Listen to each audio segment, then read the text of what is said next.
शिवराज विजय के कुछ गद्यांश हमने पढ़ लिए हैं। आगे बढ़ने से पहले एक बार हम जो इसकी परिचय में हमने पढ़ा था उसे एक बार दोहरा लेते हैं और कुछ प्रश्न लिखे हैं, इनके उत्तर भी हम अभी इसी समय हल करेंगे। तो आगे बढ़ने से पहले एक बार हम पिछली बातों को दोहरा लेते हैं। पहला प्रश्न है, गद्य कवियों की कसौटी है, ये उक्ति किसकी है? और इसे संस्कृत में कहा गया है गद्यम कवीनाम निकषम वदंती, और ये उक्ति आचार्य वामन की है कि गद्य लिखने पर ही गद्यकार की या लेखक की परीक्षा होती है, क्योंकि पद्य में तो चमत्कार उत्पन्न किया जा सकता है, लेकिन गद्य में यदि चमत्कार उत्पन्न होता है तभी वह श्रेष्ठ माना जाता है। और इसलिए आचार्य वामन ने कहा है गद्यम कवीनाम निकषम वदंती। दूसरा प्रश्न है, वैदिक गद्य का स्वरूप किस वेद में प्राप्त होता है? तो गद्य साहित्य, जैसा हमने पढ़ा था कि साहित्य के दो भेद किए गए हैं, वैदिक साहित्य और लौकिक साहित्य। तो गद्य हमें वेदों में भी प्राप्त होता है, और यही प्रश्न है कि वैदिक गद्य किस वेद में प्राप्त होता है? और इसका उत्तर है कृष्ण यजुर्वेद, शुक्ल यजुर्वेद और अथर्ववेद।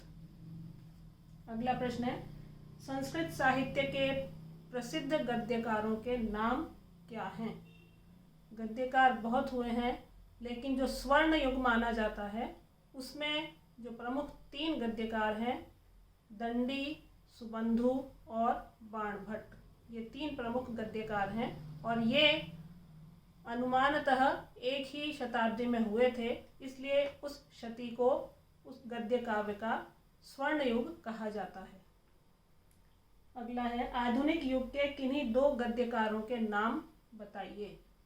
तो एक गद्यकार तो जिनकी हम रचना पढ़ रहे हैं, शिवराज विजय, जिनकी रचना है पंडित अंबिका दत्त व्यास, वे आधुनिक युग के गद्यकार हैं। और दूसरे हैं ऋषिकेश भट्टाचार्य।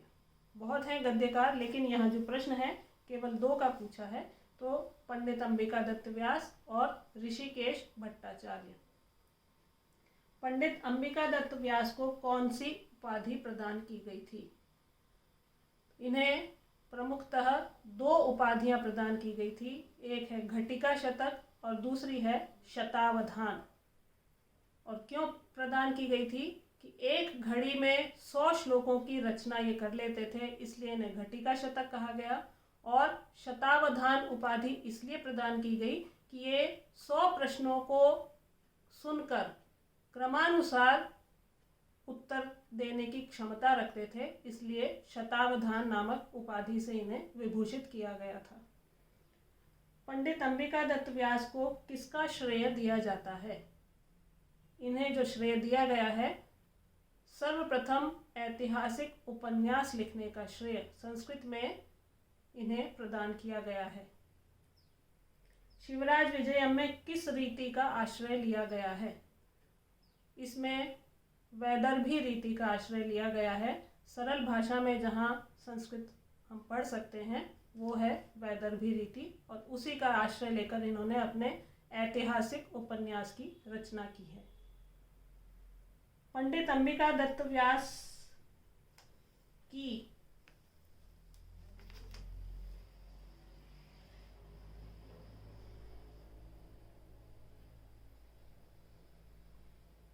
दो अन्य कृतियों के नाम बताइए।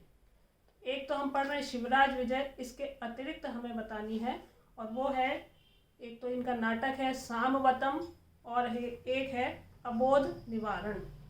2 और भी इनकी कृतियां हैं, इनकी लगभग 78 कृतियां हैं, लेकिन यहाँ प्रश्न में 2 ही पूछी गई हैं, इसलिए एक सामवतम और अबोध निवारण।